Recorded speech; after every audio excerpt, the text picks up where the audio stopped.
শরিকি জমি জবরদখলের অভিযোগ, জেসিবি দিয়ে পুকুর ভরাট, গাছ কাটা হলো। পুলিশ কর্মীর বিরুদ্ধে মদতের অভিযোগ উঠেছে। শরিকি জমি জবরদখলের অভিযোগ কালীগঞ্জে। শরিকি জমি জবরদখলের অভিযোগ, জেসিবি দিয়ে পুকুর ভরাট, গাছ কাটা হলো। পুলিশ কর্মীর বিরুদ্ধে মদতের অভিযোগ। প্রায় ভরাট হয়ে গিয়েছে 10 কাঠারও বেশি একটা জলাশয়, সঙ্গে রাস্তার পাশে থাকা নয়নজলি। কেটে সাফ হয়ে গিয়েছে গাছপালা, বাগান। অভিযোগ, অন্যান্য শরিকদের সম্পূর্ণ অন্ধকারে রেখে এই কাজ করেছেন নদিয়া জেলার পলাশী মীরা বাজারের বাসিন্দা রাজকুমার আগরওয়াল ওরফে রাজু বাবু। আরও মারাত্মক অভিযোগ, এই কাজে তাকে সহায়তা করেছেন স্থানীয় বাসিন্দা ইন্দ্রজিৎ ঘোষ, যিনি নাকি আবার মুর্শিদাবাদ জেলার একজন পুলিশ কর্মী। এলাকার প্রভাবশালী বলে নামডাক আছে তার। পলাশী স্টেশন সংলগ্ন রেল গেটের কাছে একটি হোটেল এবং রেস্টুরেন্টও রয়েছে তার।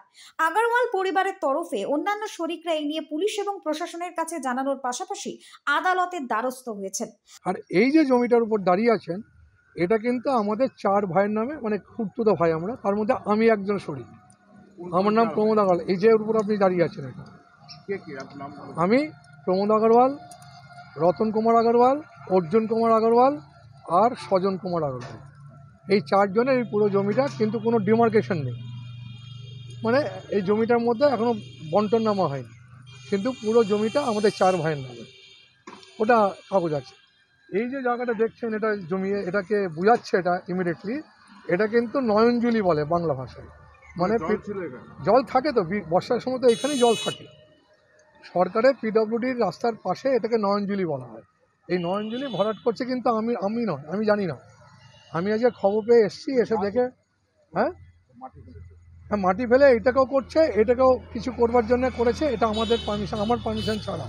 আদালত ইনস্ট্রাকশন জারি করার পরেও থামেনি কাজ। অবশেষে পুলিশের হস্তক্ষেপে কাজ বন্ধ হয়েছে, কিন্তু ভরাট হওয়া জলাশয়ের পাশে এখনো দাঁড়িয়ে আছে জেসিবি। বৃহস্পতিবার সকালে কালীগঞ্জ থানার অন্তর্গত মীরা বাজার আরওপির আধিকারিকের কাছে আদালতের নির্দেশে কপি সহ লিখিত অভিযোগ দায়ের করেন আগরওয়াল পরিবারের অন্যান্য শরিকরা।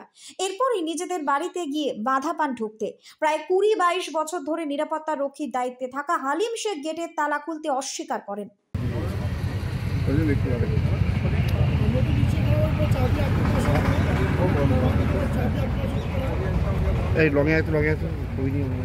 বাড়ির মালিকদের ঢুকতে দিতে বারণ করার বিষয়টি ভালো লাগেনি হালিম শেখেরও, কিন্তু রাজকুমার আগরওয়ালের নির্দেশ মেনে এই কাজ করতে হয়েছে বলে ক্যামেরার সামনে দাবি করেছেন তিনি।